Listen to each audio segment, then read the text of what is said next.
From Cali to Tally, it's time to wake up. Warchant.com is your ultimate Seminole sports source, and this is Wake Up Warchant. Now here's Warchant.com's Aslan Hudjavandi and Corey Clark.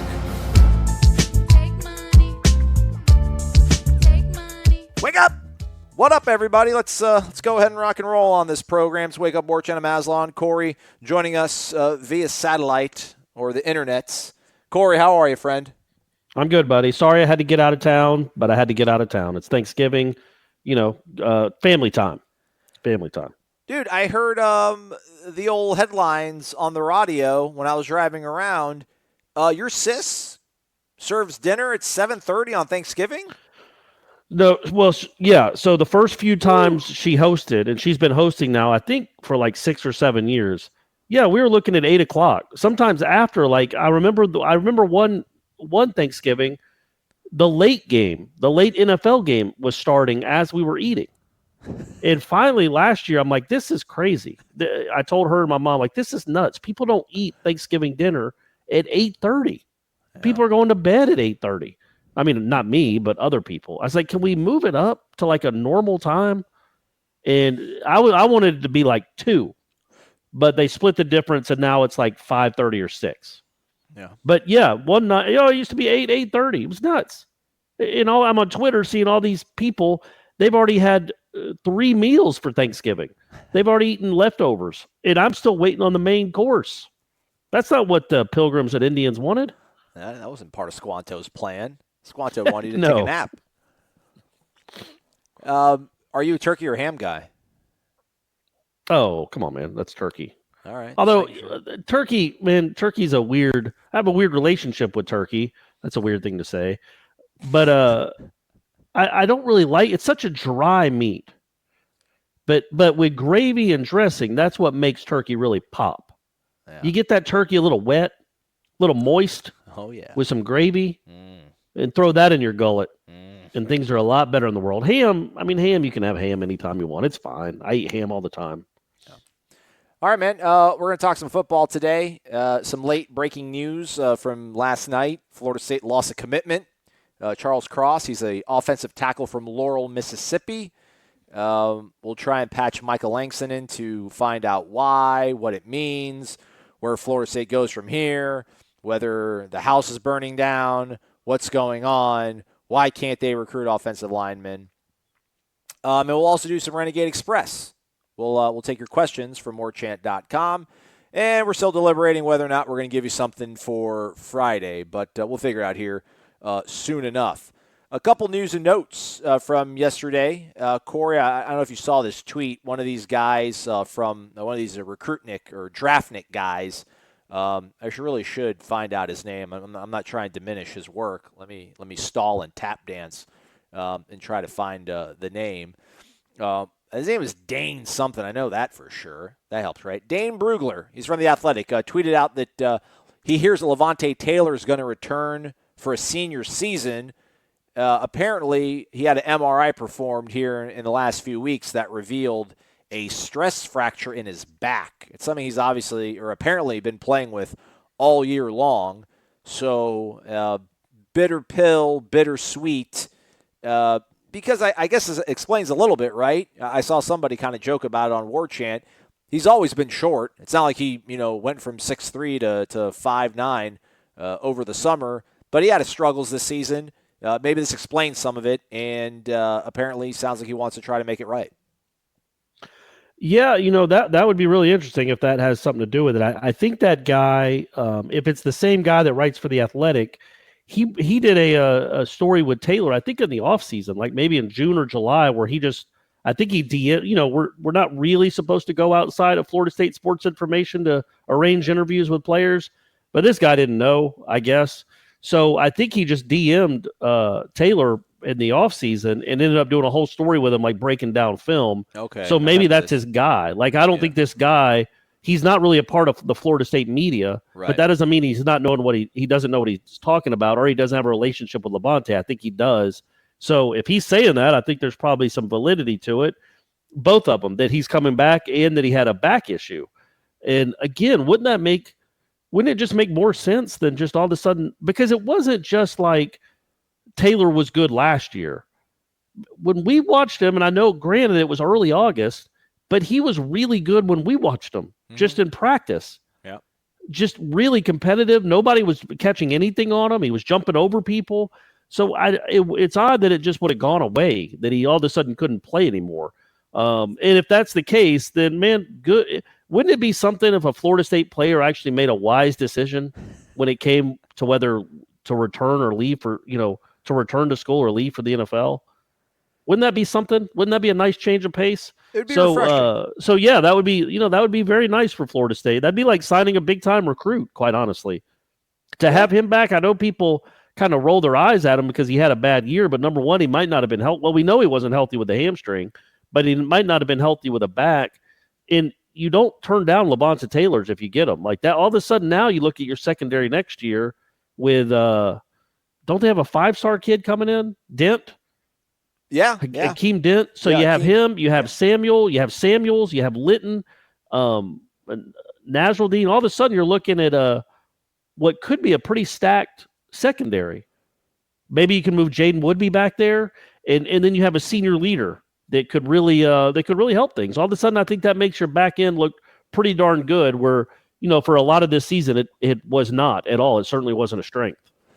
Yeah, I mean, I think going into the season, that was one of the positions I felt the segment just the entire defensive back, the secondaries, the defensive backs, the secondary, I thought was going to be such a strong point for Florida State, and they've had their struggles, but you would think with that, I mean, those guys you just rattle off returning, it's hard to imagine them not taking some sort of step and leaps forward and becoming a really stout unit. Well, and what I hope they do, honestly, is I hope they keep Stanford at corner. I just think as we look back at this season, I think that was a misstep, moving him around. I think when you have a guy, I think even if Levonta's healthy, I think that guy's probably your best corner. And I think Asante Samuel is going to be really good. Like that guy just has something to him too. So, next year, if you have a senior Levonta Taylor, a junior Stanford Samuels, a sophomore Asante Samuel, AJ Litton, and then this other freshman coming in, I think you got something there, man. You got something there. I think you're looking at 9 or 10 wins, easy. Oh, for sure. Piece of cake. Also, Nick Cross from DeMatha in Maryland. He's a pretty nice 4-star prospect that they seem to have firmly committed in their corner. So that's always sort of encouraging. Wanted to talk a little bit about the offense because that's who we spoke to on Tuesday. We spoke to Walt, several of the offensive stalwarts, if you will.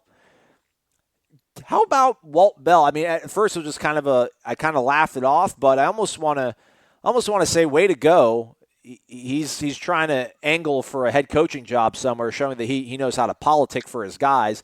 I was with Ira yesterday, and we were filming a Florida preview for one of the TV stations in town, the ABC affiliate out here, Channel 27, and he was mentioning, one of the few but pleasant surprises for this team this year has been Tamorrion Terry, obviously, our guy, Canton bound, hashtag touchdown Terry, hashtag just throw it up to him, hashtag it's not rocket yellow science. Jacket. Yeah, there you go. Or gold jacket. Do they call it gold jacket or yellow jacket? Yeah, gold jacket. And, Ira pointed out while we were talking about it that, Florida State wasn't in this situation where they're, fighting and clawing to make it to a bowl game in the final week of the season. And they were 9-10 wins the way that, some of us optimistically overshot them. He would probably be somewhat of a nationally known commodity. I really don't know how many people outside of Tallahassee and just hardcore, obsessed Florida and Miami fans really know about how good he is. And I wonder how much of Walt Bell talking about and comparing, he compared Tamorrion Terry to Shaq and said he's so physically imposing. It's like Shaq back in the early 2000s. He would get mugged and pretty much just, fouled up and down every single time he got the ball. But he's just so overwhelmingly physically imposing that refs would just kind of be like, well, I don't know. I mean, it doesn't look like a foul to me. He looks like he's doing all right.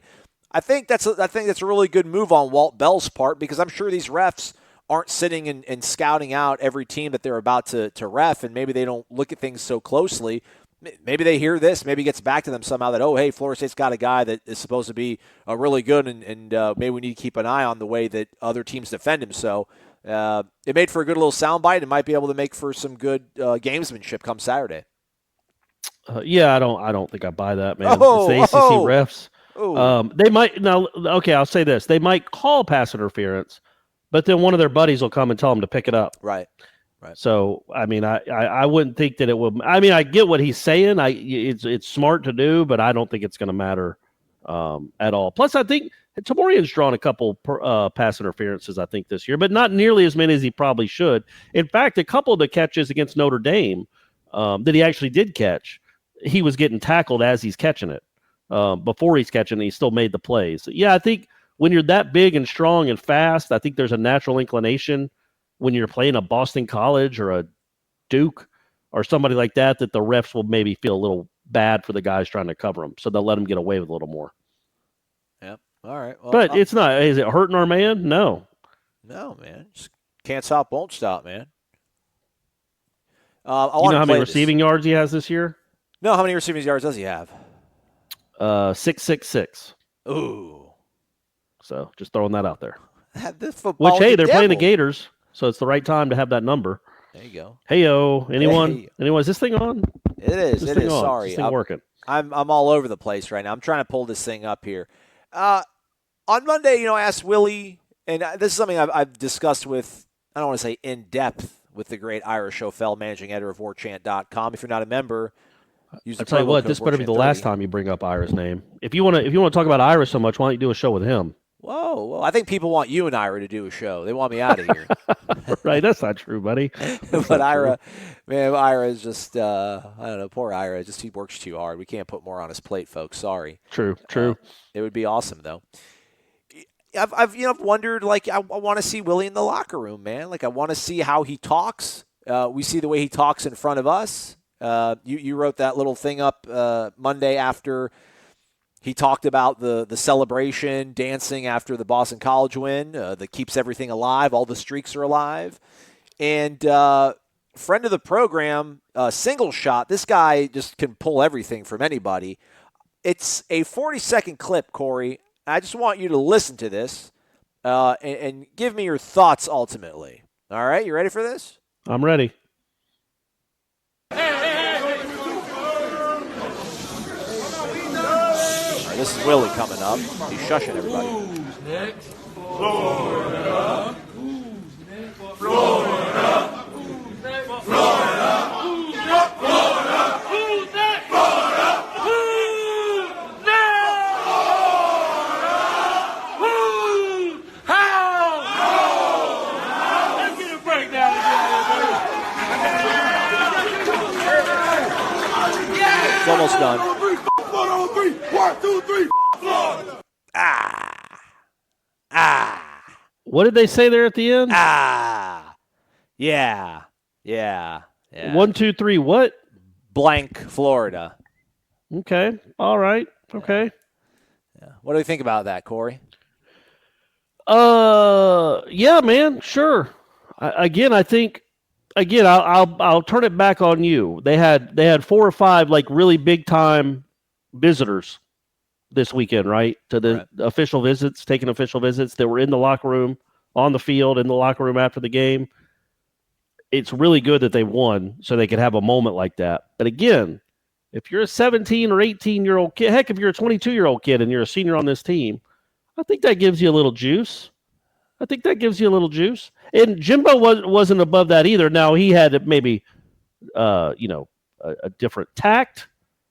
But he got caught up in the moment. I think all head coaches get caught up in the moment, whether it's Dabo dancing or, well, maybe not Saban. But all the other ones do their thing. I thought that was, if this thing ever gets rolling, I think Florida State fans, if they see that more and more in the locker room, that'll be part of the allure and the charm of the Willie Taggart tenure is the who's next and all that stuff. Now, I don't know what they would say if they beat Florida. Like, who's next? Gasparilla Bowl. What's next? Gasparilla Bowl, Shreveport. I don't know what they'll do if they beat Florida, but I assume they'll have a very nice celebration in the locker room. Are you bothered at all about them breaking huddle? And that's not a Willie thing. The whole 1, 2, 3 blank Florida. No, and not at all. Okay. I mean, we're not. What are we? It's not a PG-13 movie. Even if it was, they could say that. And I don't think many Florida State fans would have a problem with that either. Okay. All right. And again, I mean, there's no teetotalers in college football in 2018, and it's a sport where that kind of language is pretty common.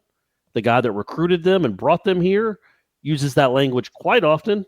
And so, yeah, if that's how they feel about their rival, by all means, guys, have at it. What would we be saying anything if video came out from Miami breaking huddle doing that? No, I don't think so. I mean, don't you think that they think that? Like, Miami fans certainly think that. Right. They have a chant that has an F in it, just like Florida State has a chant with a Miami in it. So no, with maybe a bad word or two. So no, I don't think so. Would you? I don't know. You'd think like poorly of Miami if they had a 1, 2, 3 blank the Knowles. It's like, yeah, y'all are trash. Trash. I think that I don't see that. Okay. Let's step aside. Let's go ahead and bring Michael Langston in to talk about what's going on the recruiting front. Then we shall reconvene and take questions from our lovely subscribers on warchant.com. All coming up next on Wake Up Warchant.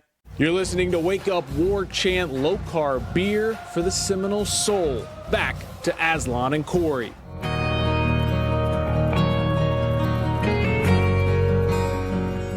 All right, as promised, let's go ahead and bring him in right now. Michael Langston, recruiting analyst for Warchant.com, joining Corey and I right here on Wake Up Warchant. Thanksgiving can't get here faster for you, I imagine, Michael. Busy times. Huh? Yeah, that's part of the plan. I mean, we know. I mean, I've been through this for 17 years, so I understand how it works, and things are going to crank up, and things will get pretty busy. Certainly after this last weekend, even if FSU wins, I think it'll still crank up. So you can have a lot of in-home visits and stuff going on. So this is pretty much expected time for me. All right. Let's get to it, I guess. Charles Cross from Laurel, Mississippi. That's like south sort of eastern Mississippi for the folks who might not know. But anyhow, he's been committed for several months now to Florida State, but he decommitted late Tuesday night. What do you know about that? Is there still a chance the door is open, or where does Florida State go from here in terms of recruiting Charles Cross? Well, I think there was some concern in the FSU camp already that he had taken 2 straight visits. I think might have been 3 to Mississippi State. So there was already some concern, and I had started hearing yesterday, and even earlier that he had being away from home was starting to be a concern for him. And so usually that doesn't get better. So it was still a concern. But I think FSU really thought that, I mean, it wasn't more surprising that he decommitted. It was more the timing of when he did it right now. It was like, I think FSU thought that they would at least get an official visit from him. They'd be able to calm him down, get him back to where they were, in a comfortable state. But that didn't happen, and Charles seemed to be ready to move on. And I think it's pretty much over with him just because just the fact of the timing when he did it, and he did it before he even took an official visit there. So usually they don't come back and take an official visit after that. So I think pretty much FSU's gonna have to move on, and it's a tough loss. I mean, certainly offensive tackles is what they need in this class bad, and it's a tough loss, but staff just has to get back to work and and fill this class with guys that can come in there and turn this around on the offensive line. Do you chalk it up more so to the perceived struggles of the offense, or just the overwhelming pressure in states like Alabama, Mississippi to stay home and stay close by? I don't think it really had anything to do with them losing, the losses. I don't think that was a big deal. I think it was more the in-state pressure he had. Certainly the losses didn't help, but I don't think it was a major thing where oh, this is why I'm decommitting because you guys aren't playing well on the field. I don't think it was about that because they were losing all year, and if that was the case, he could have decommitted a lot earlier than he did. So they've been struggles all year long. So I don't think that played into. I think it's mainly from what I gathered from people I talked to today, even after the decommitment, was the in-state pressure. That there's been a lot of pressure to play close to home. I've heard there's some family pressure to want him to play in front of them, and I think that was the main contributing factor. Michael Langston, recruiting analyst for Warchant.com, joining us here on Wake Up Warchant. So, yep. Michael, ultimately, people want to know what's next, I guess, at the offensive line in terms of kids in high school, prep athletes.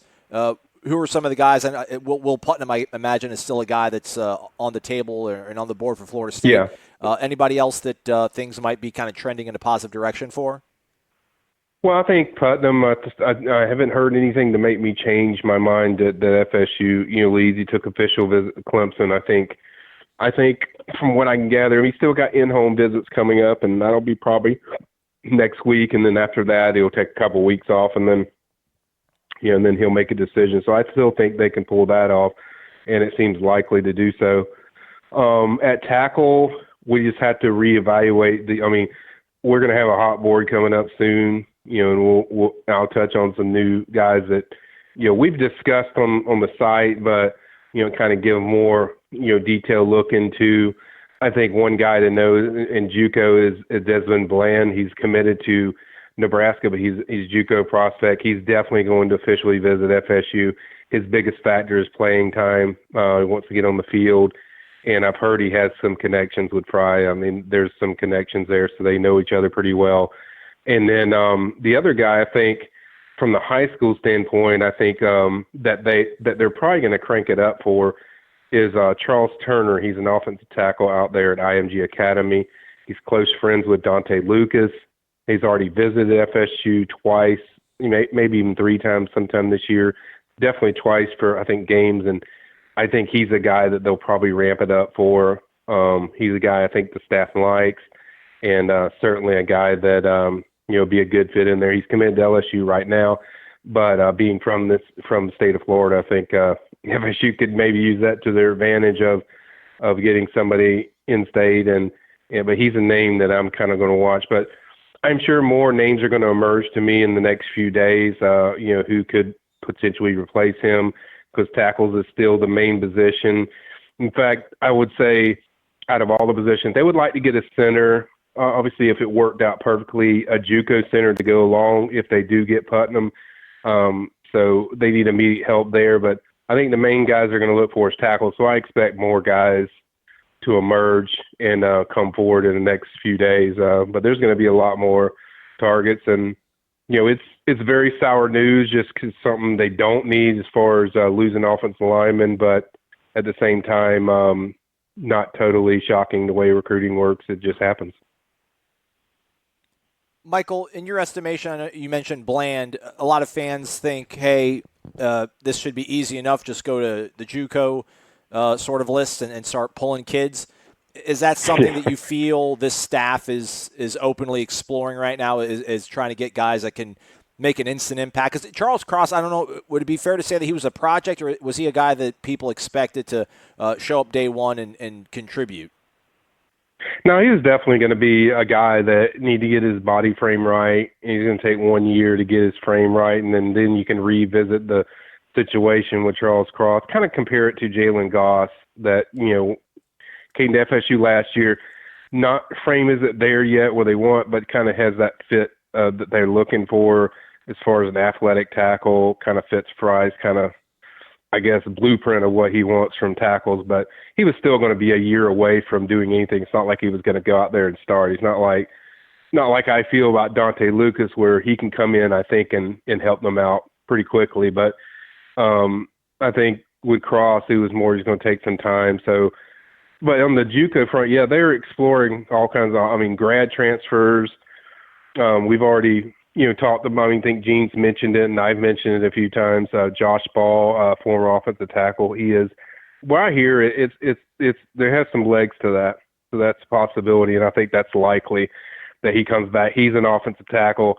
I think there's a good chance that FSU is going to get at least one grad transfer.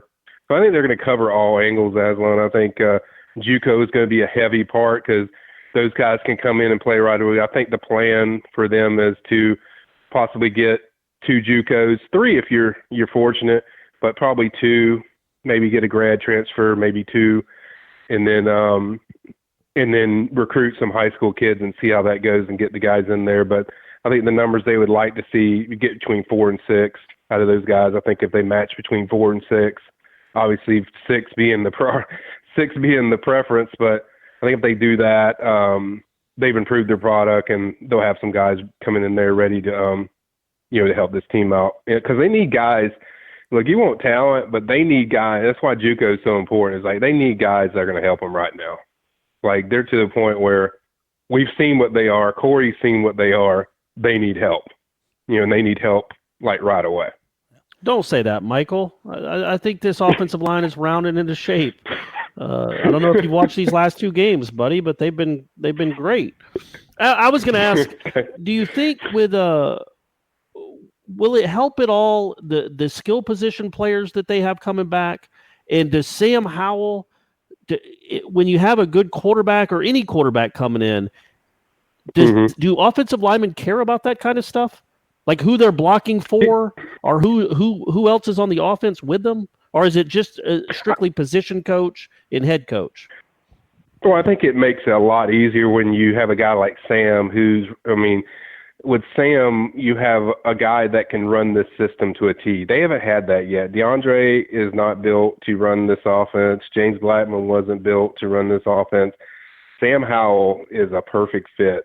He already runs a lot of the same stuff. So the blocking is a lot easier when the quarterback already knows where each guy's supposed to be, where the blocks are set up, how the things are supposed to work out, and he can make easier calls. And that's not saying that Sam's going to go in there and start as a freshman because we don't know, and then that's still tough to do as a true freshman, but it makes things easier when you have a quarterback that consistently knows how to run these type of read options, knows how to run the spread, and Sam's been in that his whole career over there at Sun Valley, so he's very comfortable running that. That's why he was handpicked by this staff. He can run this offense to what they want, and so that will make a difference, but they still need better players. I think there's some talent. I agree with you, Corey, on there. Brady Scott's a guy that I kind of like. I think he'll be good, and obviously you already know about Landon Dickerson. So there's some talent there, but there's also some guys you're kind of like, wow, that's a struggle. But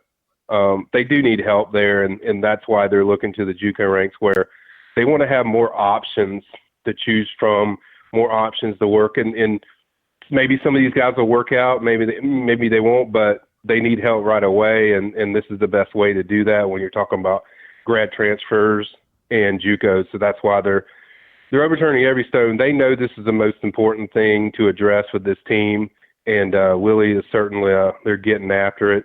Certainly is a step back with this news tonight or Tuesday night, but you just get back to work and you got to get the guys you need, and certainly there's going to be plenty of options to choose from for them.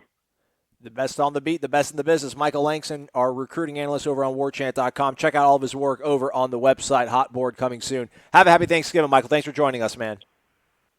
You got it, buddy. Warchant.com is the ultimate inside source for FSU football and recruiting. And now you can get in on the action for free for an entire month. Warchant.com is offering a risk-free 30-day trial subscription.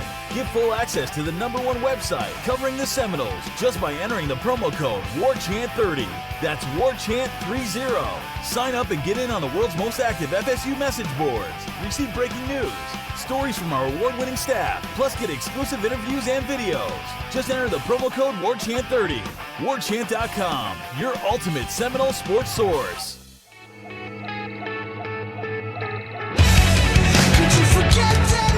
Corey, what's the difference between Florida and Miami? Florida is Florida, and not Miami. I would say that's the biggest difference. Okay. All right, just checking. He's Corey Maslon. Let's wake up Warchant. You ready? You ready to hop on a pony, chase this thing down? Do some I'm ready. Express? I'm ready. Do we have the Is it galloping down the road right now? Can we hear them? Can we hear the horses in the distance? Oh, yeah. Oh, yeah. Oh, yeah. Stuff. All right, man. Let's rock and roll this thing. Was there anything that we need to talk about that's pressing? We'll talk to Willie. Well, no, you can tell people what that last comment was about because I thought that was the highlight of the week so far. Well, I wasn't there for it. Were you there for it? I was talking to Walt. No, I wasn't there either, but I saw the footage. I saw the clip. So apparently, a friendly reporter who actually works for the university's athletics program asked. That actually adds another layer to it, which makes it even funnier. Yeah, he is not fake news. He is not an enemy of the Republic, and asked your quarterback DeAndre Francois. You've played in rivalry games here. What makes the Florida game different than Miami? He asked it in a way to where he did a pretty good job of not cornering himself of, what's the difference between Florida and Miami? Because you could respond with something probably smart alecky with that because that's kind of a low-hanging fruit question, right? Correct. I heard you thought you were trying to interrupt me there.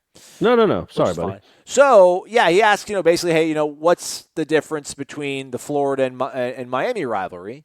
And DeAndre Francois clutches his collar, DeAndre, his own collar, not this young man who asked the question, tilts his head into the sky and ponders some of the great mysteries that Aristotle and Socrates once had to deliberate over, and said something along the lines of, well, Florida's Florida and Miami's Miami. The end, right? And that's pretty much the gist of it, wasn't it, Corey? He said the exact quote is, "It's Florida, it's not Miami." That's probably the biggest difference. Yeah. Man,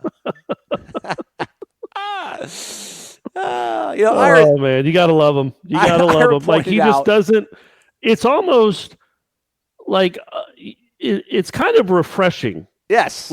Usually, I thought Jalen Ramsey when he was here, I didn't, because he would just choose when he was going to be an ass.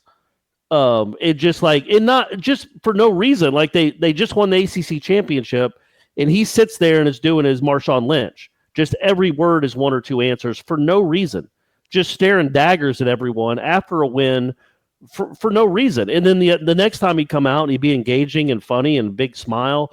It would ebb and flow, but it was almost like he did it for effect. I want to show these guys I'm a badass, but I don't know why. But DeAndre just doesn't care, and that's what I'm saying. It's really refreshing.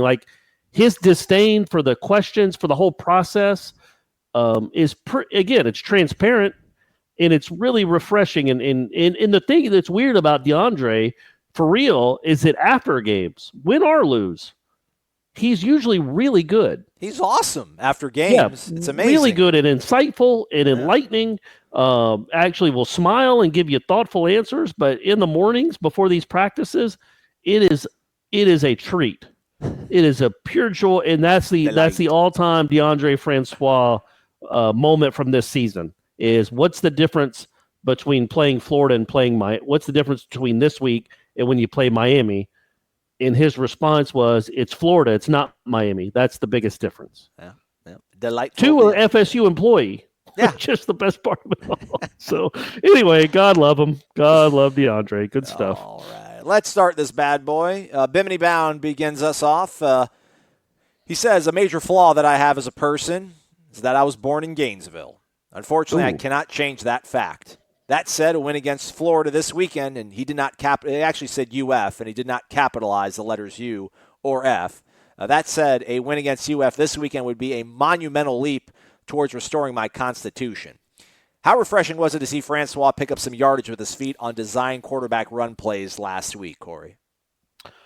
It was very refreshing. And again, I think we talked about earlier in the week, and I asked Willie about it on Monday, but he did. He just looked like he just looked healthy. I mean, compare him to what he looked like against NC State. He looked like he couldn't move. He looked like Frankenstein.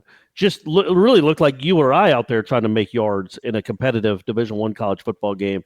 And in this one, they had a few design runs. It's smart to do because it just opens up everything. And again, it's not like you have to get 14 yards or 26 yards on a run.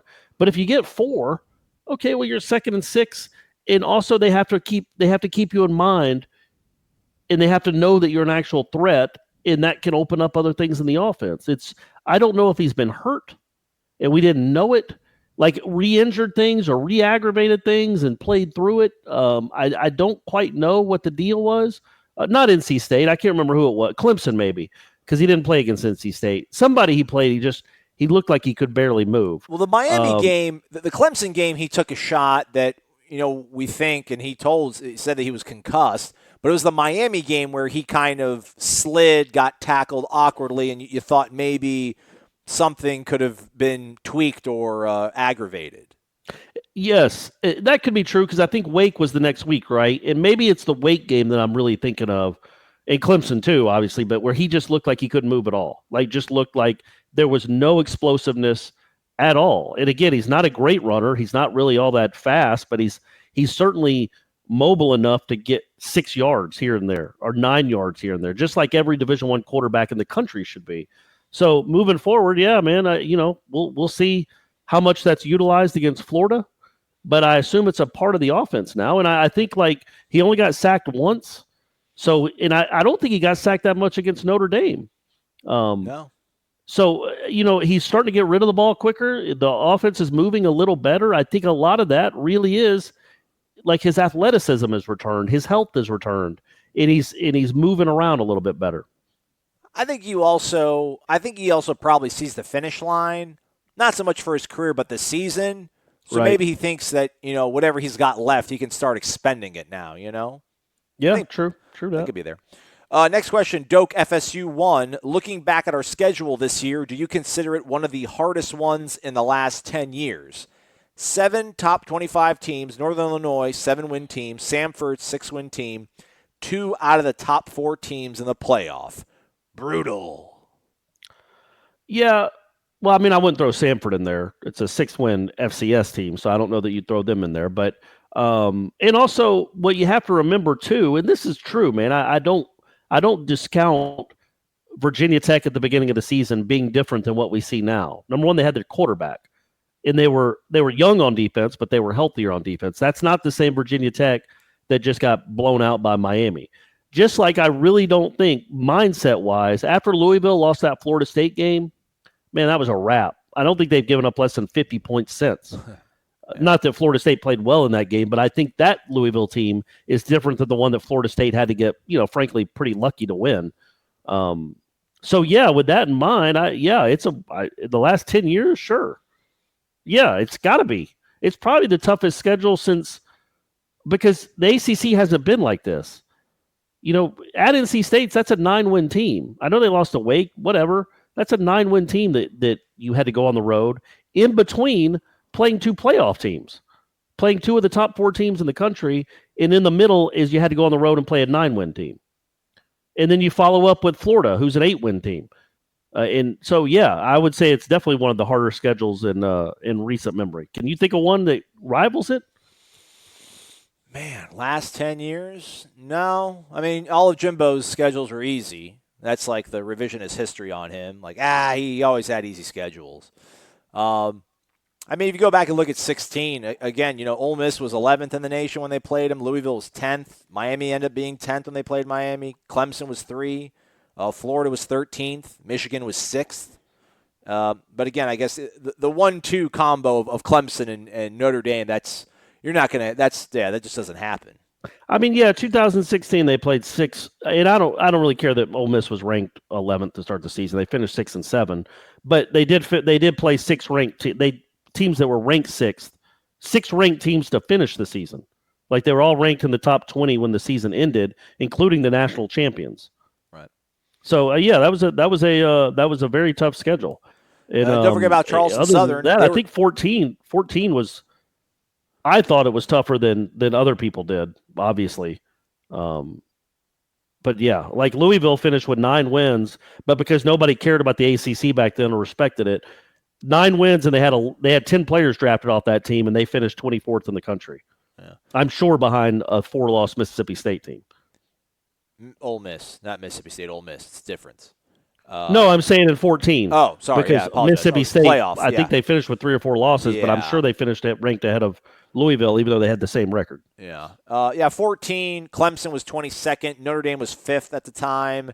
And then just Georgia Tech. They were 12th. So only 3 in the regular season. I mean, if you want to count the ACC championship game. And then, obviously, Oregon, number 2. So Oklahoma State, that was a tricky game. It's kind of not really a neutral site game. That was kind of a home game for the Cowboys. But they played, so I'm looking at it. So I hear what you're saying. I got you. But they played 1, 2, 3, 4, 5, 6, 7, 8. They played 9 teams that season with a winning record. Okay. In 2014. That finished with a winning record. Right. 9 teams. All right. Yeah. That's not, but only, of course, only 4 of them were ranked because it's the ACC. Now, this year, I think, I guess we'll see. I mean, I do think Clemson and Notre Dame are really good. And I think, I don't know what Florida State's strength of schedule ranks this season, but it's hard. It's been a hard one. And it was hard, and it wasn't set up well. Like, I think that really hurt them too, is to have to get, once you start finally making some strides, and then all of a sudden you get your knees capped because you're having to play 2 of the best teams in the country. Right. Just didn't set up real well for them. Yeah, that's, that and penalties, those are like the 2 things I really don't like talking about because they sound kind of excusey. It's such a subjective thing because what happens if they win 8 games next year with a, quote, easier schedule? Then is it really progress? I mean, you fall into those wormholes. And then I always think about penalties. I always think about 2003 Florida. Well, don't you think that's kind of like that's kind of goes back to my point about whether you win this game or not, what it says about your program. I know results matter. Results put people in the seats. Results matter in polls. Results matter for money. But won't we trust our eyes? You know what I mean? Right. Next season, whether they win 8 games against a lousy, not as good a schedule, or they win 10 games, or they win 5 games, like the results matter, sure. But like if they go 8-4, but it still looks a lot like this, then I don't think people are going to be all that fired up just because they won a few more games. If they're still 120th in the country in penalties, and they still have the worst offensive line in the country, and they still, their special teams are still a disaster. If all that's still in play, I don't know that a few extra wins will really assuage anything. But our eyes can tell us if they're getting better and making improvements. And I do think from that Syracuse game until this Boston College game, I think you look like a pretty different team to me. Yeah, I mean, I'll kind of politely disagree with you in the fact that it better be polite. Of course. Okay. I think in some ways you might be overthinking it. It's the Florida game. 2002, for however lousy of a season that was, you still beat the Gators, so it still felt good. Now, I know you end up going to, I think you won the ACC, or you somehow snuck into a New Year's Six Bowl or a BCS Bowl or whatever we called it back in those days. Georgia and Quan represent. Good job, Talman Gardner. I mean, you never, and I don't know how much of it's, I don't want to say we're taking things for granted, but man, the silence from Gator fans has been absolutely gold in the last 5 years. So, to have everything set up this way in Doak, you need this win over that team to keep that streak alive, keeping them quiet, keeping them shut up, and then to keep all these other things going along, get the 15 practices to get better, get the 15 practices. Here's how I articulate it. If Florida State wins 21-20, and it's a lot like the Boston College game, and you kind of luck into them maybe punting instead of going for it, they make a really bad coaching move on the other, and then you hit your badass out wide for a touchdown and you win in the final minute. That'll be great and all. I won't think really any more of this team. I won't think that they've made drastic improvements. I won't think they're decidedly worse than they were last year. But say they go out and beat Florida 37-7. Well, then that's up to me anyway. Just me talking about me personally. Yeah. That's something that would get me kind of excited and hopeful about the direction of this thing. If they go out and just lay it on someone, that to me is a sign. If whether they lose by a few or win by a few, that's just a couple plays here and there. If something, I know it'd be too late to really call it a successful season, obviously, but if something clicks and they hammer Florida, beat them by 2 or 3 touchdowns, then that's what. Don't you think that would be the thing that would get people really excited? Or do you think it about the direction of the program, not about the streaks continuing, not about beating Florida, because we all know that's important. But when you're talking about the macro view of this program, if they go out and beat a top 15, 20 caliber type team like Florida is, I guess, by 2 or 3 touchdowns and look good doing it, don't you think that's what would be most important? Yeah, but that's just not going to happen. This team's not going to flip that switch. I know. I mean, you're might as well ask saying, about if I can. What about if Chrissy Teigen comes on to me? What do I have to tell Stephanie that she's cool with it? You're I guess I should have asked for that kind of advice. You're basically saying you're talking about winning the lottery and getting $5 million, and winning the lottery and getting $25 million, and you're poo-pooing on getting $5 million. Just beat the Gators, man. Sure. Okay, I got you. I'm not discounting how important it is for the fans and the streaks and everything. I'm just saying, as I look at what Willie Taggart is doing with this program moving forward, this one game result won't really change what I think or don't think. I think it'd be nice for him and it'd be nice for the program, give a little bit of momentum. But other than that, he's still got a lot of work to do. But you've mentioned this all along, Corey. You were one of the first guys to really sort of tap into this vein. They need to learn how to win, right? So does it matter if it's 21-20? Yeah. Does it matter if it's 37-7? Win a game like this with so much at stake against that team, I think it does help you out. And again, I know you guys said, I think on headlines that some, I don't know, was it Ira who thought, or was it you that thought that the 2010 Chick-fil-A Bowl being South Carolina was going to be a really important sort of turning point for Jimbo, and then 2011 they end up, mired in a 3-game losing streak and looking really, up and down. Yeah, I mean, I don't think you can take long, bowl games and momentum. That kind of stuff I think is overrated. I know what you're talking about. This program is what it is right now. They're middle of the pack, maybe even below middle of the pack. But you need something to feel good about. Those kids need something to feel good about. These fans need something good to feel about. These recruits need something good to feel about. So I'm not. I assure you this, folks. You probably don't want to listen to the show on Monday if they lose. Especially if you're one of these folks who just wants you come here for optimism because you think this is some sort of if they lose, we're not having a show. It's going to be Aslan solo. Yeah. So even worse. But I assure you this. I promise that if Florida State wins 3-2, if it's the Auburn Mississippi State game from 2004 or whatever that game was, literally that was a game. That was the final score. Auburn beat Mississippi State 3-2. I will be grateful, man. I will be grateful. All right. All right, salty Chris Fowler. All right. Yeah, this guy is something else. As Aslan is deeply saddened by early morning work obligations, perhaps CWT. This just shows you who this guy is. He's the guy that puts initials for coaches, like we're in the SEC or something. CWT stands for Coach Willie Taggart, as if he was a 5-star general or the president of the free world. As CWT, let me start it over again. As Aslan is deeply saddened by early morning work obligations, perhaps CWT changes his entire program structure to accommodate a lukewarm Tinder lifestyle. I have a girlfriend now. And Wake Up Warchant can be rebranded to Corey Clark After Dark, featuring the Asman. Just a thought. I like that. I like that a lot. Yeah. More pressing is the impending pistol whipping of Cousin Eddie's Gators. Some people think that Dan Mullen looks like Cousin Eddie from Christmas Vacation. Doesn't the Boston College blueprint translate to this week? Stop the run of P. Ryan and Scarlett, neither of which are individually imposing as Dillon, and force the Frankfurter Philippi Franks to win the game on his own. If the linebackers can stop spot dropping can stop spot dropping into coverage and not give up easier completions over the middle, Franks will have to be accurate on deep reads and out wide. I like our chances in that case. Knowles 21. Bathrooms full 17, on to Shreveport, and walk-ons leftover entrees. Yeah, really went deep into football strategy. They got to have the mindset to stop the run. Those two guys are good. Those are good running backs. They are. They're very good. But they are big too. And I thought what was really good about Florida State, what was really impressive, and I mentioned this before, is that's the best they've pursued all year because they knew it had been ingrained in them. That, man, one guy can't bring this dude down. Y'all got to gang tackle him or he's going to run over everyone. And for the most part, they swarmed that dude. He averaged 3.1 yards per carry on 37 attempts. Like, as the game went on, it's not like he got stronger. He kept still getting swarmed. That's a good sign.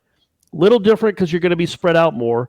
But I do like the thought. I do like what they did, even though they gave up a bunch of. They don't play zone well. But maybe after a game of playing it, they'll know more what not to do, and their linebackers will take better drops because you can't give up 3rd and 18s to Boston College. That's nuts. But I do like that they played zone and were willing to play zone because it just got to be. I mean, how many one-on-one matchups are you going to watch your cornerbacks lose and just give up easy touchdowns because your back's to the quarterback? Make them earn it. Make them go earn touchdowns. And Boston College earned their 2 touchdowns, one because a flag was picked up, but they went and earned touchdowns, and you didn't give up 70-yard plays. And when they got in the red zone, they didn't just throw it up for grabs, and your DBs let the guys catch it. So do that, make them earn it, and yeah, you certainly got a chance, man. Make Felipe Franks beat you, and if he does, as Jeff Cameron says, you doff your cap. Philippi Franks. It's Felipe, right? Yeah, I was. Oh, okay, you're doing your Gene Williams? Yeah, having fun with it. Okay, right. Yeah, boss is like, I don't respect the kid. I ain't even going to call him by his correct first name. Dang Skippy. Yeah. I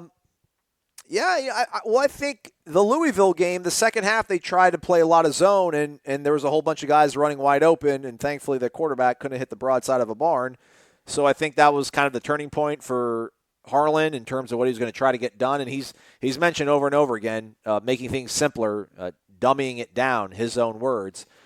Hard to imagine they're going to be able to put a whole bunch of zone concepts in a 3-day sort of window. But, they have to figure out a way to, I don't know, run zone but simplify it somehow, I guess, right? Because it wasn't just the 3rd and 8. Like, I know after the game that Dontavius blamed himself, and Dontavius played a heck of a game. Oh, yeah. In that game. On the 3rd and 18 where they gave up a 20, and they rushed 3 and still gave up an easy pass in the middle of the field by only rushing 3. And Dontavius said it was his fault. He didn't get back far enough in his drop. But also, they had 3 other dudes 25 yards from the line of scrimmage when it's an 18 yards for the first down. Like, one guy, I don't know who it was. It might have been Nasruddin. On the replay, he's barely coming into the screen. He's so deep. As the guy's sliding to the ground, it's like you've got to know down and distance too a little bit. Right. And I know Harlan Barnett doesn't want to play that, but I do like the fact that they changed it up a little bit and played more of it because he knew that quarterback he can't consistently make good plays. That quarterback couldn't. Boston College's quarterback is average. He's much like Philip Franks. They're not a good quarterback. And if you play zone and make him beat you by making the right read and throwing over guys or underneath guys and into coverage, eventually he's going to throw you the ball a couple of times. As opposed, I just think you make it easier on these not so great quarterbacks when they could just throw it up for grabs. Like, Ricardo Wimbush is not a good college quarterback. To be fair, they made a couple incredible catches. Brandon Wimbush. Well, sorry, who's Ricardo Wimbush? Is that somebody? Idea. Maybe you're maybe you're in that Latino mood or something right now. I know there's a Ricardo Wimbush out there somewhere. I'm going to have to Google him. But, they made a couple great catches, the Notre Dame guys did, to their credit. But he was allowed to just throw it up to a DB that had his back turned and hope his receivers made plays. And that's how he beat you. That and the 350 yards rushing. But he also, when you didn't give him that option of just throwing it up for grabs against your corners, he made a couple bad plays where you picked him off and you went and had a chance to score and did score. So, I don't know. As long as you're not giving up plays down the sideline one-on-one with your back turned, I like your chances of Philip Franks making a couple of bad plays and maybe giving you great field position or giving you some points. I don't want to take it away from you. You go ahead and Google Ricardo Wimbush and then read to us the first result that comes up. I'll remind folks that if you're not a member of Warchant.com, use the promo code Warchant30. It'll give you 30 free days of access, no obligation. You can cancel at any point. Oh, no. Yeah. All right, so, yeah. So he was Warchant a Georgia 30. Tech guy. Okay, well, there you go. All right. Okay. Boy, that's an awful story. Yeah. So he was a former Georgia Tech linebacker, Ricardo Wimbush, and his wife, Therian Wimbush, were sentenced to 20 years in prison and 10 on probation Monday for apparently locking their son in their basement. Yeah. Well, that's pretty awful. Yeah. But that's who Ricardo Wimbush is, folks. So Brandon Wimbush, I apologize. Andre, he's like a soccer superstar. He just goes by Andre on the boards. Will we leave tight ends running unchained? How many times will we start inside the 10? How many times will our punt coverage team not be aware that a fair catch does mean the play is over? And how many times will our receivers forfeit a first down circling back trying to take it to the house? Damn, Andre, is that like my burner account? Is that like my Jekyll and Hyde guy? Yeah, are you Andre? Am I Andre? Good grief. See, they just won, man. And in fact, I don't remember any of that stuff happened. Now, I do remember DJ Matthews making a really bad decision, but the refs, because they're the ACC refs, let them get away with it. See? That's why I don't like talking about refereeing. That's why I like talking about refereeing. I know that they still owe Florida State overall. I mean, they're still indebted to us. But that play didn't even get measured. And he definitely didn't get a first down because didn't get measured. How can you look at not only so it was so obvious that he was short that Willie was running the big beef unit into the game. Yeah. What do they call it? Hippo? Hippo. Yeah. I like big beef was probably better. He's running the hippo guys into the game because he knows he has to go for it in that spot, even at that side of the field, because it's fourth down. And then they're like, no, it's a first down. And then DJ Matthews gets hurt and like falls to the ground, and they have to call a timeout. I believe they go to commercial, or at least it's a delay of at least a couple of minutes. Yeah. And they replayed that play 4 times. And that replay guy can't buzz down once. I mean, it's just nutty. It makes no sense what college football does with the replay. Why did he not buzz down? But he buzzed down on like a 12-yard catch in the second quarter where the guy obviously caught it. Yeah. But they buzzed down, looked at it for 9 seconds, and then went on. But in that instance, in that moment, because that could have been a really big play. Yeah, it didn't turn out to be a big play. I don't think. I think Florida State ended up having to punt or. That wasn't the Tamori and Terry drive, but that was nuts that they didn't do that. But anyway, odd that the replay guy in Tallahassee, I don't know if it's the same guy each week and he lives in Tallahassee or he travels with these different crews. It's a different guy each week, but somebody needs to wake him up and see what he's watching. Wake up! And tell him he can watch Narcos another time. If he's on Netflix, do that on your downtime, man. You're being paid to watch the college football game in front of you. Have you dove into season 3 yet? It's actually, I think it's season 4, and yes, 4? I have. Okay. Yep, I have. All right, don't tell me. I haven't started yet. Me and the girlfriend have to finish Ozark, and then we'll commence. This it's is good. I like it. 4. Okay, all right, good. Tennis ump. And also the special teams, at least return-wise, they didn't make any huge mistakes, but their punt coverage it's not so much hitting people when they fair catch it. It's they just, their kick coverage and their punt coverage is just not good at all. What's the one thing that Florida State has done that's, I don't want to say irked you, but that has cost them in a game that you're most fearful of repeating itself? I'm afraid they're going to get like a punt blocked. Well, yeah, they should have gotten one blocked. I can't believe that kid didn't block that punt. Yeah. On Saturday. I mean, that was, I don't know. It looked like it went through his helmet. Like it looked like a trick on your eyes or something, like a magic trick. I watched the replay 4 times and I can't figure out how he didn't block it. Yeah. I mean, I think it's something like that, man. I think it's your special teams will do something, whether it's a long punt return because they don't cover well, and it might be for the fact that one of their gunners is a receiver that runs 75 plays a game, never comes off the field, and then you also ask him to be a gunner on special teams. And an up back on exhausted. Yeah. I think it'll be something like that. And it's something that just hasn't gotten any better. No aspect of special teams has gotten better as the season's gone on. They've actually kick coverage and things like that have gotten worse. I'm going to lean on you for this one. Tennis Ump asks, thanks as always, guys, for the shows. That's not asking. He's just giving us a compliment. Thank you, Tennis Ump. What, if any, effect do you think moving Barnett to the box has had? Also, with what he has to work with, I think Fry has actually done a very good job. Thoughts?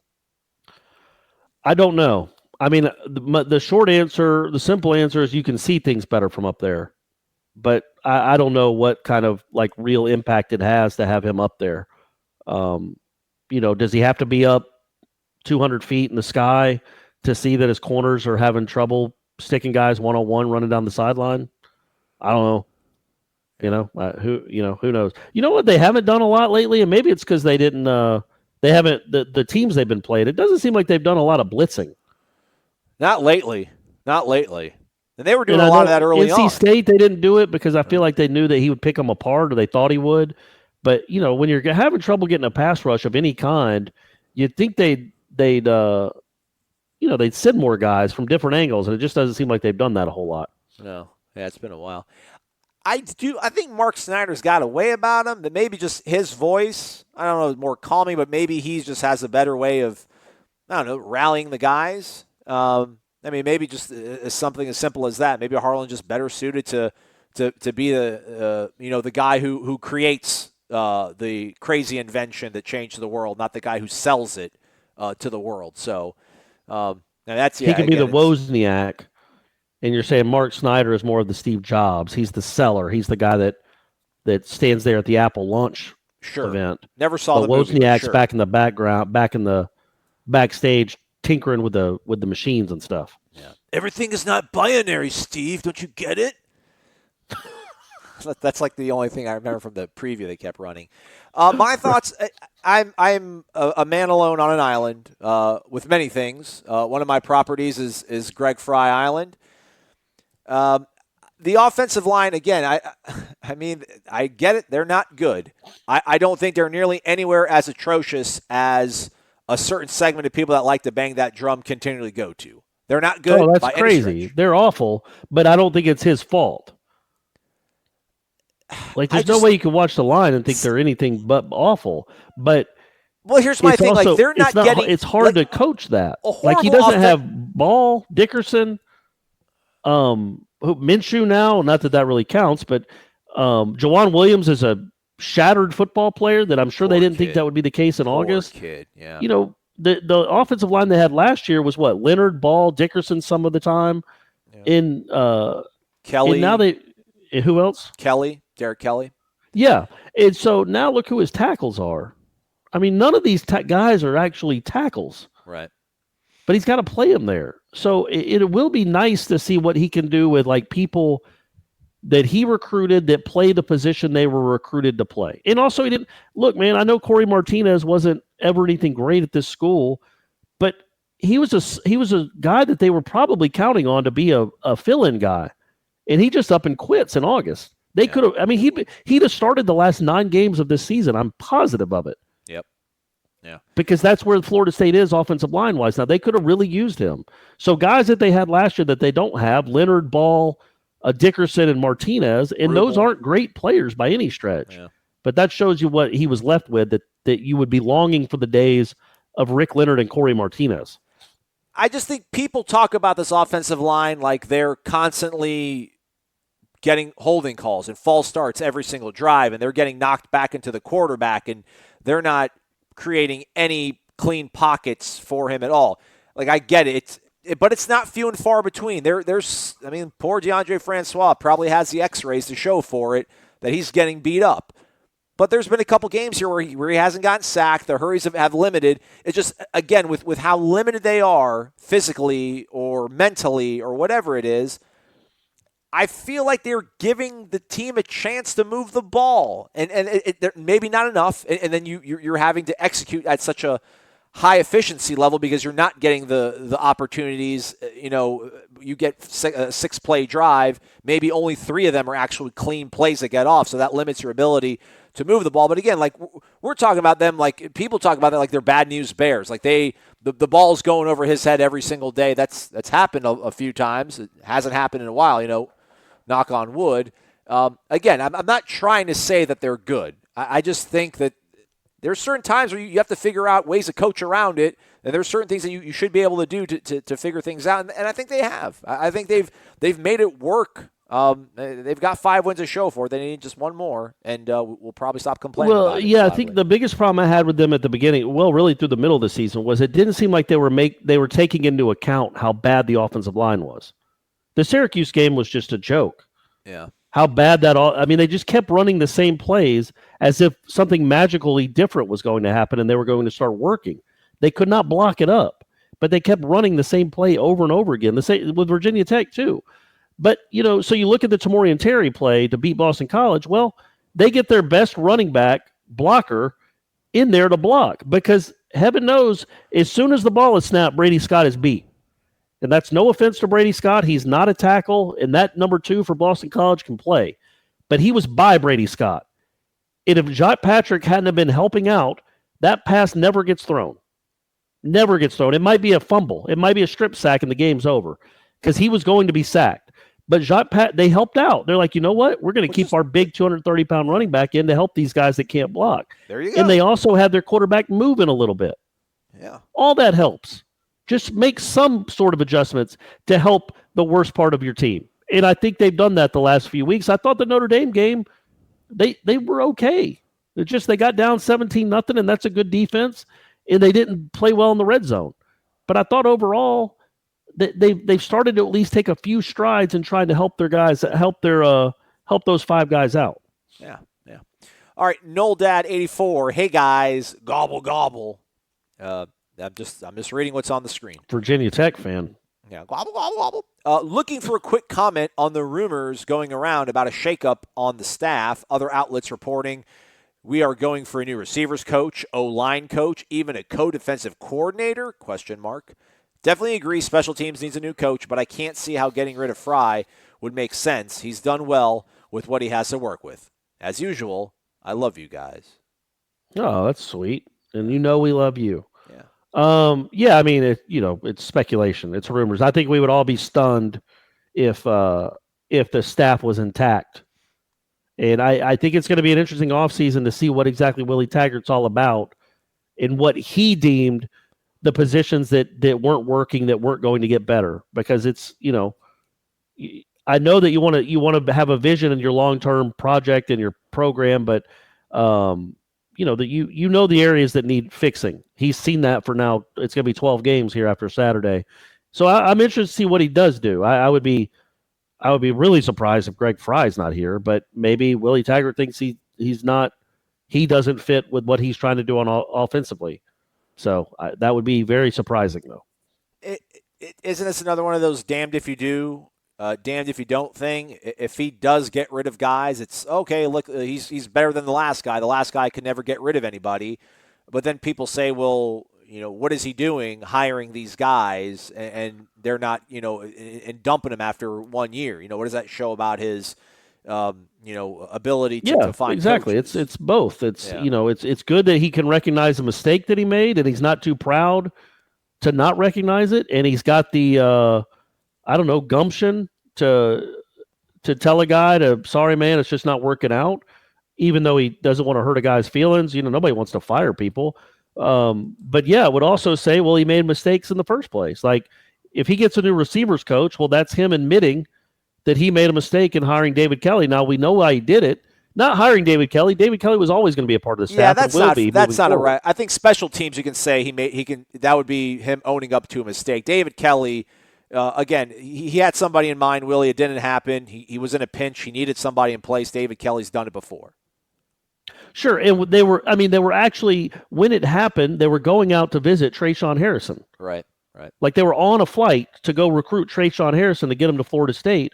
Well, the first question Trayshawn is going to ask his coach is, hey, man, who's going to be my position coach? Yeah.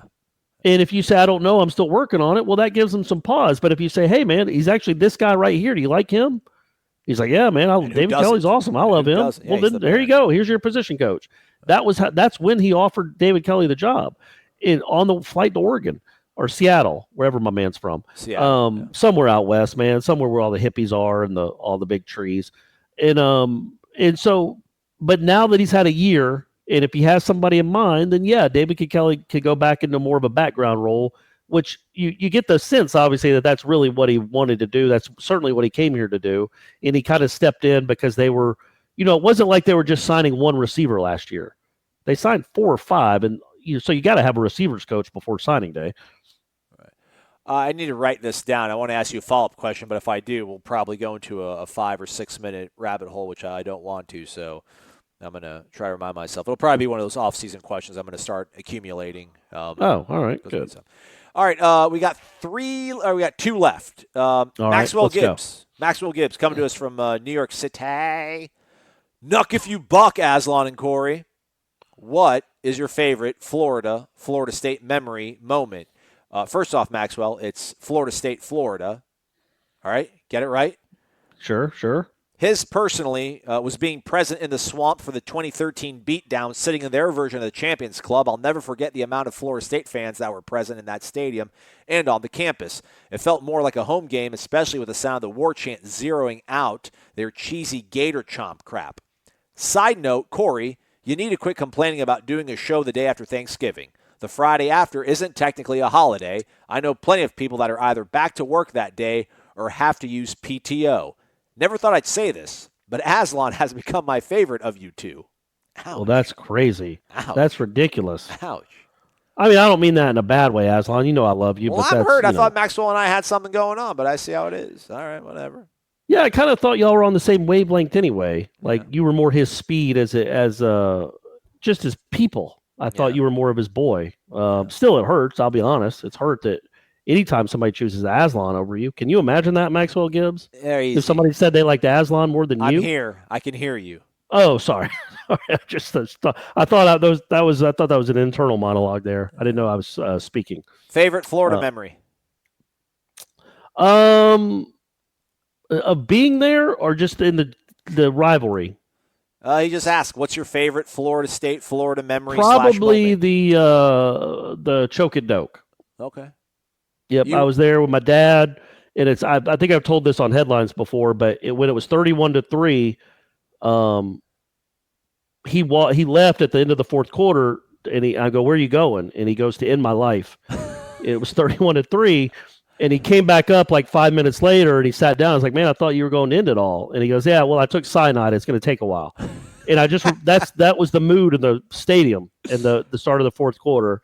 And then obviously, 15 minutes later, 30 minutes of real time, to see that comeback and one of the all-time great comebacks in college football history, to be a part of that was pretty neat, man. It was pretty neat. I just wish they'd have gotten a few more seconds on the clock. They might have been able to win the dang thing. Yeah. For me, I would say probably 2003. Ricks to Sam was there for that. Okay. It was a couple of us. I think there was. Oh no, I'm sorry. The biggest one was the year before, the Charlie to Warwick Dunn. Okay. I wasn't there, but I was on my couch watching it, and that because of the play, they had turned all the momentum around. And that play by those two great players, those two all-time great players, hooking up for one of the more famous plays in Florida State history, got them in the national championship game and all that. That's probably my all-time favorite moment as when I was a Florida State fan. Anyway, go ahead. Sorry. Yeah, I know. 2003, I think there was 5 of us, and I think all 5 of us had gone on the Notre Dame trip earlier in the year. And the notorious. Yeah, and we got tickets through Florida State's lottery or what have you. So we were in the opposite end zone, nosebleeds, and there was these 2 Gator fans, like this husband and wife, and he had a rat tail. And my one buddy, the guy who was at the fraternity that brought the other dude to Notre Dame, just kept yelling at the guy, "Rat tail, rat tail." It was funny. You had to be there, but we were up 17-3, and it's just like, oh, this is awesome. Like we're smoking them in their own house. This is fantastic. Until we no longer were. I don't want to admit this, but I've never. When Keywan Ratliff, when Ricks got sacked and fumbled and Keywan Ratliff picked the ball up and ran it back in, that was one of the loudest moments I've ever encountered in a football stadium. And it felt, I saw my life just crumbling before me. It felt like I was getting a verdict read to me that I was going to have to spend the rest of my life in prison. Like it was the most helpless feeling to see it all unfold the way it did. But for it to come back and work out the way it did was awesome. I literally, I'll always remember that on the 4th and 14 to D-Rob, before it happened, I screamed out to my friends. I'm like, it starts now. It starts right now. It's going to happen. And, sure enough, he runs a deep dig. Ricks nails him over the middle. And then the next play, flush to the right, throws it up to PK Sam. I see you, PK Sam. And I can't even remember how much of a jerk I was walking out of that stadium, but I'm sure it was never been as bad or I was an absolute just jerk. I was a terrorist walking out of that place, just clenching my fists and just running up to people and telling them that it sucked to be a Florida Gator. It was a great moment. It was a fantastic moment. It was a good one. Yeah, I mean, again, it seems like every story ends up with you you don't paint yourself in the greatest light. I've gotten better, man. I've grown. I was young in 2003. I was a 21-year-old kid, man. Come on, man. Cut me some slack. Right? No, I got you. That's. I mean, if you're 21, you can't control yourself. Yeah, come on, man. So yeah, that's probably my favorite one, man. That was a good time. All right, let's wrap this. The 98, one more. The 98 one. There's a lot to choose from. Yeah. But the 98 one, the Peter Warwick shake and bake on what should have been a pick six, and then the touchdown throw to Dugans. That to me, and I've been at all of them really. That to me, it might be the loudest that Doak has ever been. Is when Warwick hit Dugans, and then on the touchdown where Warwick, because Florida completely outplayed them, and then one play by an unbelievable player, and all of a sudden Florida State, and a dropped interception, and all of a sudden Florida State has a lead, and that place was just electric. That place was going insane for that game. Yeah. Probably won't be the same type of vibe on Saturday. I don't know. We'll see. Noon. 8-3 versus 5-6. I know. I'm kidding. I'm trying to be the positive guy. See, I hate. No, you're right. I think my worst shows on this program, I've had too many of them, are when I'm trying to fake stuff. Like I'm trying. Like Ira will make a mention to me, like, "Gosh, that was a rough show, man. You gotta cheer up, man." And I'm like, "All right." And I got to come here and act like, "Oh, it's all right. It's all right. I'm fine with this. Totally fine with it." Those are my worst shows. When you just let people know when you peel the skin back and let people know just what's inside you, all the ugliness. There's some great stuff in there too. I'm not saying that, but you let the ugliness bubble up a little bit too, and you show people what you're really feeling inside. Yeah, man, that's what you got. You got to be true to yourself, Aslan. Man, I got 2 Gainesville stories that I could uncork, but I'm not going to. We're going to go to our last question of the day. We want people to at the end of the day, when you have a daily show like we do, we want them to relate to us, right, and be the kind of people that you'd want to go hang out and get a beer with. I think. Yeah. I think that should be our goal. When you do a show like this, I think the more stories you tell, the more people are going to want to throw beers at you. Yeah.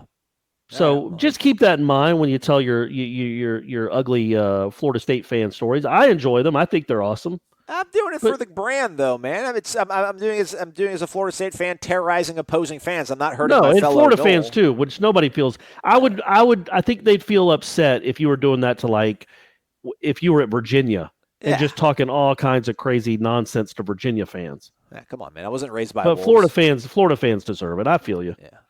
All right. FSU guy 1989. Corey, love your constant optimistic and reflective tweets. Keep them coming.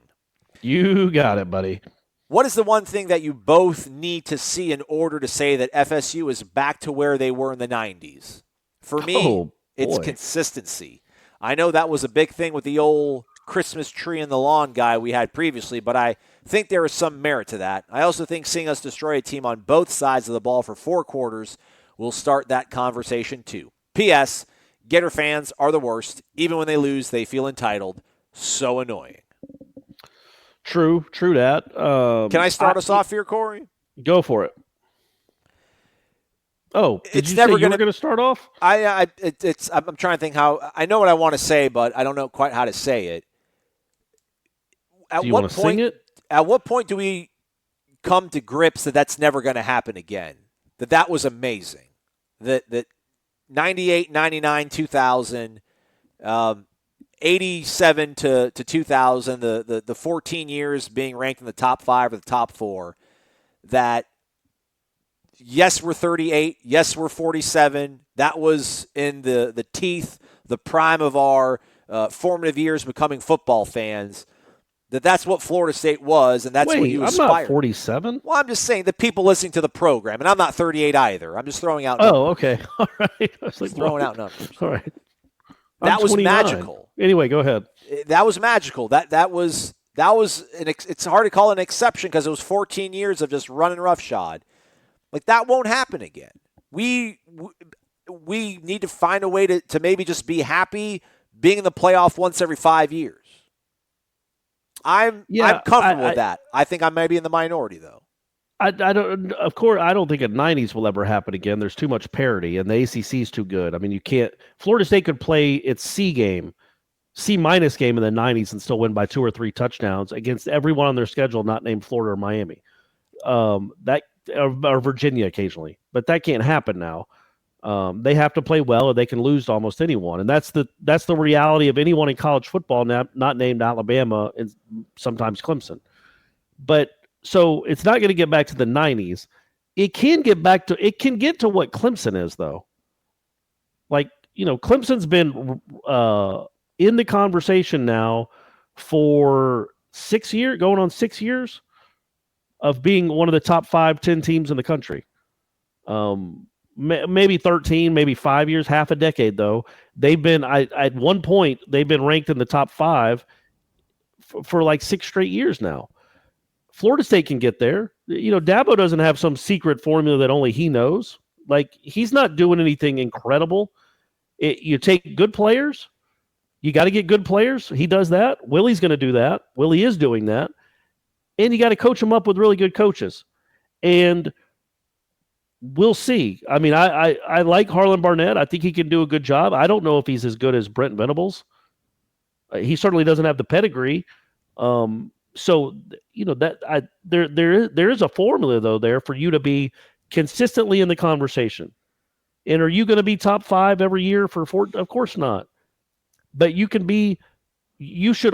Florida State should always contend for ACC championships. The history, tradition, facilities, the money they invest, the state that they recruit from, they should always be there. Always be there.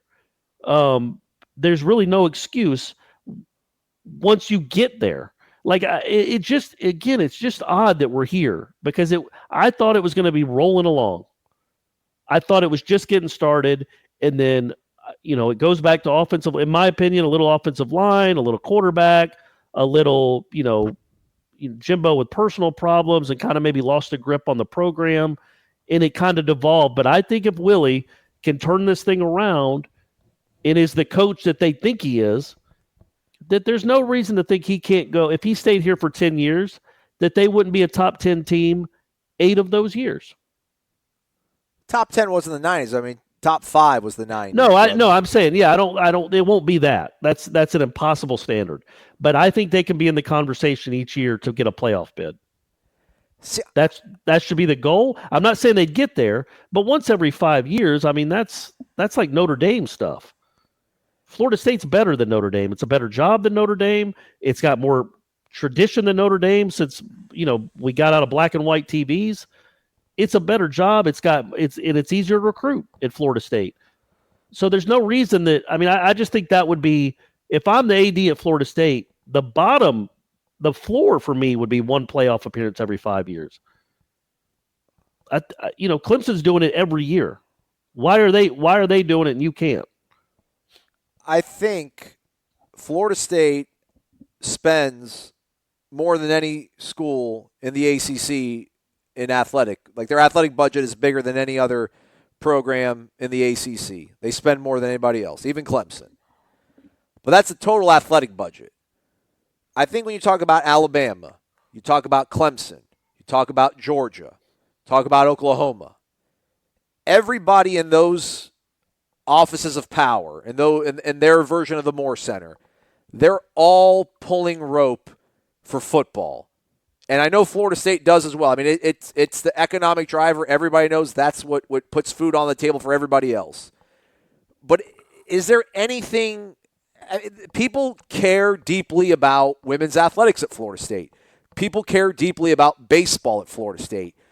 People want to see the basketball team try to capitalize on what they did last year.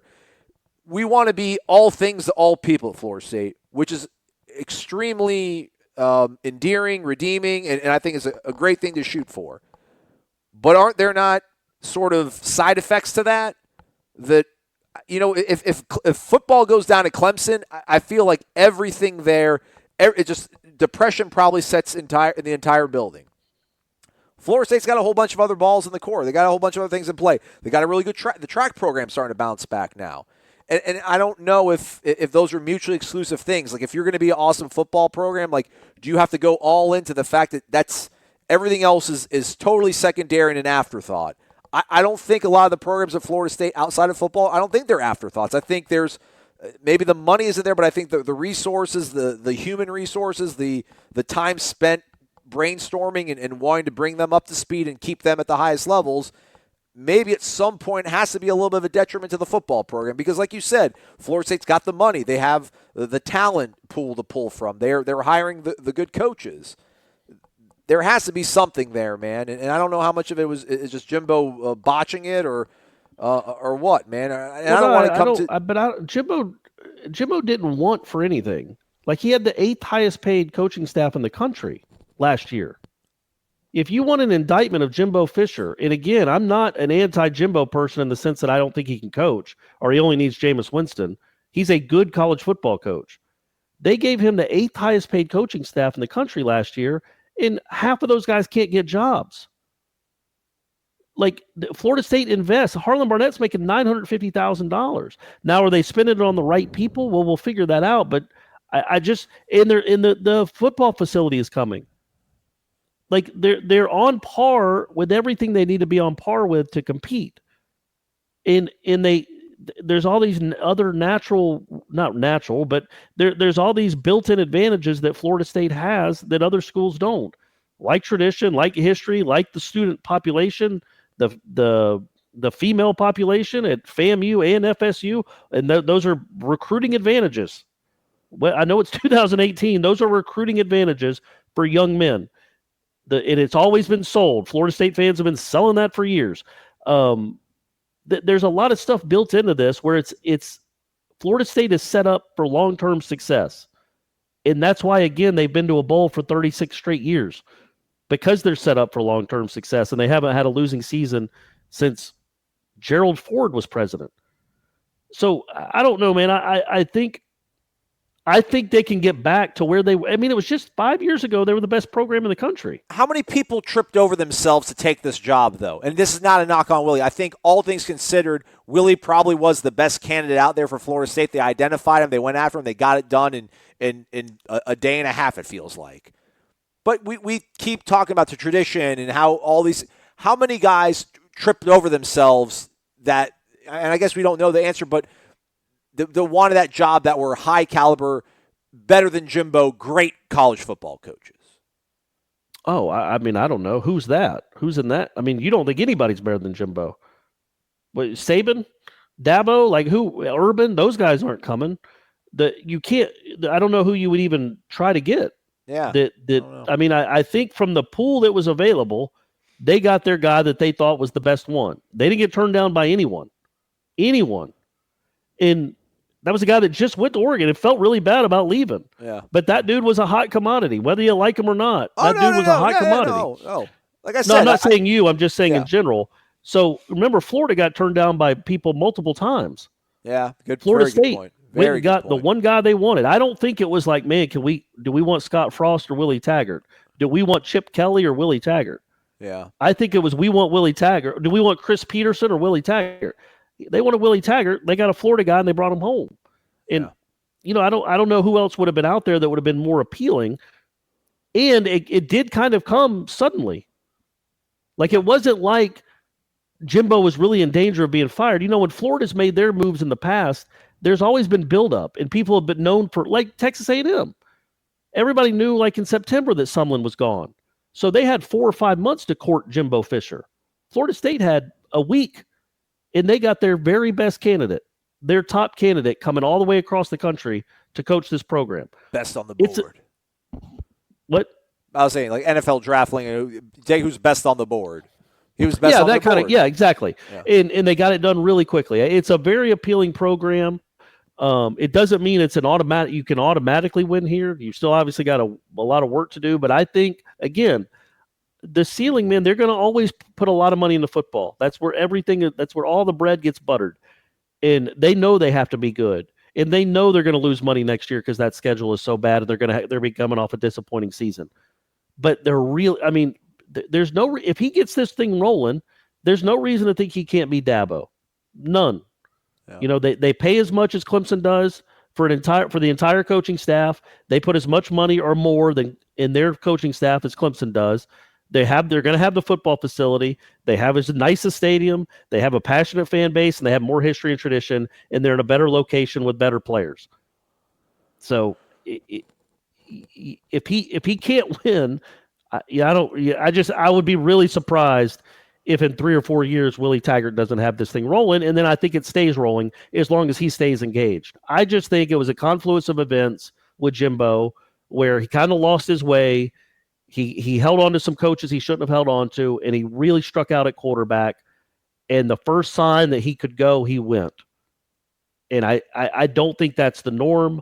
I do think that if Willie Taggart gets this thing rolling, he'll be here for a good long while, and he can be Florida State's Dabo. Or he could be gone in 3 years because he can't beat his rivals. Yeah, we shall Happy see. Thanksgiving, everyone. So, Corey, Maxwell called you out. You want to do a show for Friday?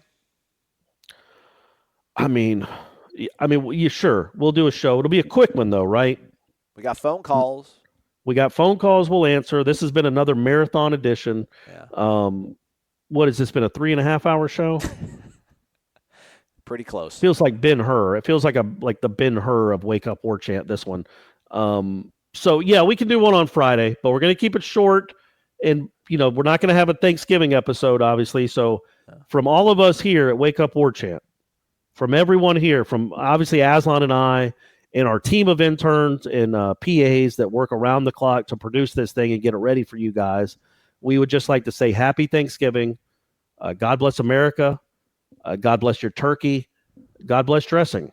You can take the cranberry sauce that's on your plate and go throw it at your dog because nobody eats cranberry sauce. It's disgusting. Maybe a dog will eat it. I love you guys. I love Pilgrims. And I just want to get let's just get to 6-6. I only agree with 80% of what Corey just said there. We'll talk to y'all later. Have a happy Thanksgiving.